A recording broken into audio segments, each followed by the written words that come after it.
Hi everyone, it's me Lave at tuturuan ko kayo ng pangnegosyo idea. Ngayon ang lulutuin natin ay peanut brittle o pinyato.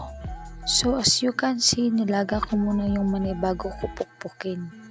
At pagkatapos ay nag-caramelize na rin tayo ng brown sugar.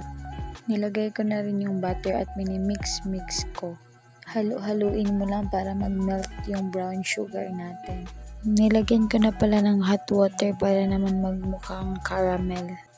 At pagkatapos ay hinalo-halo ko na yung mani. Inuunti-unti ko na lang pala para hindi siya magkadikit-dikit. Habang naglalagay ng mani ay minimix natin ito para naman mag-coat yung sugar sa mga mani.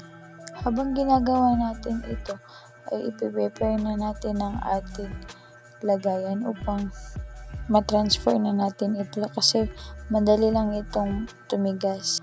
Ilagay mo siya sa flat na lagayan at pagkatapos mong isalin ang lahat ay spread mo siya at i-flat mo siya kasi madali lang naman siyang tumigas. At kung gusto mo rin gumawa nito, ito yung mga ingredients nito. At yan rin yung mga magagastos mo. Patigasin mo muna natin siya bago natin i-slice. And tada, ito na yung finished product natin. Diba sobrang sarap? Mabebenta mo pala ito sa 10 pesos to 15 pesos. Depende sa'yo. Guys, huwag niyo kalimutan mag-like at mag-subscribe sa mismong video na ito for more swak na pangnegosyo recipe. Thank you!